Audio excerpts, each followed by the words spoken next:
तो ये था question.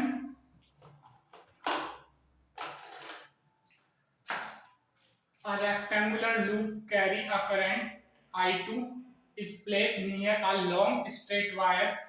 If the wire carries a current I1 and it is parallel to one side of the sides of the loop as shown below, what will happen to the loop? ये जो loop है, ये loop है, इसमें current I2 flow हो रहा है और ये जो करंट, ये जो इसके वायर है नियर, ठीक है, इसमें लॉन्ग वायर है मतलब इनफाइनाइटली लॉन्ग, तो इसमें I1 करंट फ्लो हो रहा है। तो इसमें ऑलमोस्ट लोग ज्यादातर कोई कोई ये लगा देता है लूप डज नॉट मूव, और इसकी जगह शायद बुक में ऑप्शन होता है स्टेशनरी लूप, स्टेशनरी रहता है, ऐसा कुछ करके ऑप्शन होता है। मेरे को ऑप्शन ध्यान नहीं थे तो इसलिए ऑप्शन मैंने खुद ने लिखे, क्वेश्चन खाली था मेरे पास। तो इसमें क्या होता है, दो तरीके से क्वेश्चन होता है, क्या बोलते हैं, कभी कभी इस डायरेक्शन में करंट फ्लो करवाते हैं, कभी कभी इस डायरेक्शन में करंट फ्लो करवाते हैं, तो दोनों का आंसर अलग अलग आता है। तो कहीं कहीं पे कोई कोई टीचर इस साइड से सोल्व करवाता है तो ये अलग साइड जाता है, और ये इस साइड होता है तो अलग साइड, ठीक है। तो मैं दोनों तरीकों से एक बार बता दूंगा, और ये क्वेश्चन आया भी हुआ शायद एक दो जगह पे।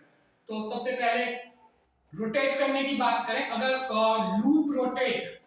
लूप रोटेट करने के लिए क्या होना चाहिए, यहाँ पे टॉर्क होना चाहिए, लूप के लिए टॉर्क होना चाहिए। अगर मान लो सर इस तरीके से अगर ये है, ये मान लो ये लूप है, अगर इस पे फोर्स अंदर की तरफ लगेगा और इस पे फोर्स बाहर की तरफ लगेगा तो ये रोटेट करेगा, ठीक है। या फिर अगर इस पे फोर्स बाहर की तरफ लगेगा, इस पे अंदर की तरफ लगेगा, मतलब इस पे फोर्स, इस पे और इस पे फोर्स अपोजिट डायरेक्शन में लगे और इस पे और इस पे फोर्स अपोजिट डायरेक्शन में लगे तो ये रोटेट कर सकता है। अगर इस पे और इस पे अपोजिट डायरेक्शन में लगेगा तो ऐसे रोटेट कर सकता है या ऐसे रोटेट कर सकता है, वो सब आपको पता होगा। और इन पे और इस पे अपोजिट डायरेक्शन में फोर्स लगे तो ऐसे रोटेट कर सकता है या ऐसे रोटेट कर सकता है, ठीक है। तो रोटेट का तो यहाँ पे चांस ही नहीं बनता, क्यों? क्योंकि इसकी वजह से जो मैग्नेटिक फील्ड बनेगी वो यूनिफॉर्म नहीं होगी, और इनफाइनाइटली वायर की वजह से यूनिफॉर्म लगती है, तो उस वजह से चांस नहीं है इस चीज का। तो फिर भी देख लेते हैं फोर्स किस वायर पे कहां कहां लगेगी। तो इसका पहले, ताकि थोड़ी अंडरस्टैंडिंग अच्छी हो जाए, तो ये इस साइड, ये करंट इस साइड, ये इस साइड, ये इस साइड। और एक और चीज जो इंपॉर्टेंट है, इसके करंट में हमें ध्यान उतना नहीं देना है, ठीक है। मैग्नेटिक फील्ड जो बनेगी इसी की करंट की वजह से बनेगी, इस करंट की वजह से मैग्नेटिक फील्ड नहीं बनानी है, ठीक है। और उसके बाद क्या है, इस करंट की वजह से ये करंट ऐसे फ्लो हो रहा है, तो इसकी वजह से जो मैग्नेटिक फील्ड बनेगी आउटवर्ड बनेगी। मैग्नेटिक फील्ड इसमें जो बनेगी कैसी बनेगी, आउटवर्ड। आउटवर्ड को ऐसे डॉट से रिप्रेजेंट करते हैं, तो ये आउटवर्ड मैग्नेटिक फील्ड हो गई, ठीक है। आउटवर्ड मैग्नेटिक फील्ड अगर हो जाती है तो उसके बाद देखेंगे किस पे क्या फोर्स लगती है। तो फोर्स क्या होती है, फोर्स का फॉर्मूला हमारे पास यहाँ पे होता है एफ मैग्नेटिक फील्ड के ड्यू से आई D L, D L vector उस डायरेक्शन में लेते हैं जिस डायरेक्शन में करंट होता है, और I D L cross B, ठीक है, आईडीएल और क्रॉस बी। तो देखें फोर्स किस डायरेक्शन में लगे, इससे करंट ऐसे जाएगा तो ये इसका डायरेक्शन ये होगा। अब जब यहां से करंट जाएगा और मैग्नेटिक फील्ड किधर की तरफ है, आउटवर्ड, ठीक है, मैग्नेटिक फील्ड है आउटवर्ड। तो इस तरीके से, जैसे कि ये मैं बता दूं एक बार, इस तरीके से ये करंट का डायरेक्शन, ये मैग्नेटिक फील्ड है आउटवर्ड। तो इसमें से आउटवर्ड मैग्नेटिक फील्ड है तो फोर्स किधर लगेगा, इधर की तरफ, या क्रॉस प्रोडक्ट करके देख सकते हो तुम, क्रॉस प्रोडक्ट इसका करेंगे तो इन दोनों के परपेंडिकुलर इस तरीके से आई डी एल, यानी कि ये ऊपर की तरफ का वेक्टर और ये वेक्टर जो है मैग्नेटिक फील्ड का सामने की तरफ, तो ये इसको कल करेंगे तो इस तरफ वेक्टर आएगा, तो इस तरफ इस पे फोर्स लगेगी, यानी कि इस पे अंदर की तरफ फोर्स लगेगी, फोर्स का डायरेक्शन हो जाएगा ये एफ। करंट यहाँ पे भी उतना ही है, तो इसको देख लेते हैं पहले, करंट उतना ही है I2, तो इस पे जो फोर्स लगेगी डीएल डायरेक्शन इस डायरेक्शन में होगा, तो डीएल डायरेक्शन इस डायरेक्शन में होगा नीचे की तरफ, ठीक है। तो इस पे जो फोर्स लगेगी इधर से, और मैग्नेटिक फील्ड बाहर की तरफ है इसमें भी, तो मैग्नेटिक फील्ड बाहर की तरफ, करंट नीचे की तरफ तो फोर्स लगेगी इस साइड, यानी कि मेरे पाम के साइड, इस डायरेक्शन में, ठीक है।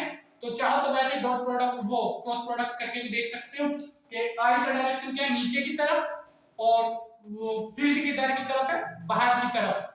आई का डायरेक्शन क्या है, नीचे की तरफ,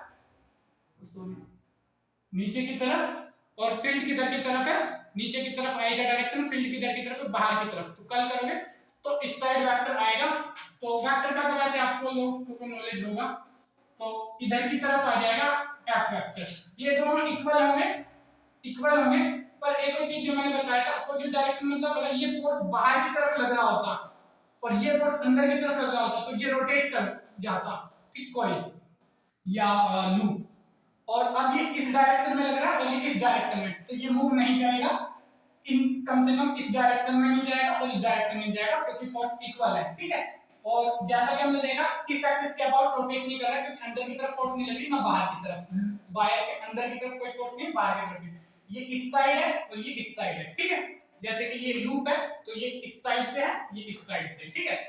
उसके बाद दूसरी इसकी बात कर लेते हैं, इन दोनों वायर की बात कर लेते हैं। तो इसमें करंट I2 होगा, इसमें भी करंट I2 होगा। तो अगर I2 की बात करें तो यूनिफॉर्म मैग्नेटिक फील्ड है, तो ऊपर की तरफ, तो डिस्टेंस बढ़ने पे मैग्नेटिक फील्ड क्या होता है, magnetic field is directly proportional to 1/d। ये सब बातें आपको पता ही होंगी।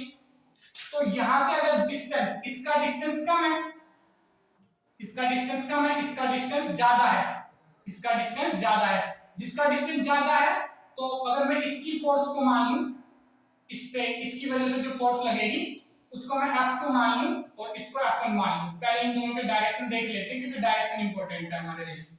तो ये करंट जा रहा है कैसे, ऐसे, मैग्नेटिक फील्ड कैसे, ऐसे, मैग्नेटिक फील्ड कैसे, ऐसे, करंट जा रहा है, मैग्नेटिक फील्ड मेरी फिंगर्स की तरफ है और करंट इधर है, तो फोर्स किधर लगेगी, इधर, यानी कि नीचे की तरफ फोर्स लगेगी इस पे, और इस फोर्स को मैं मान लेता हूं F1, नीचे की तरफ,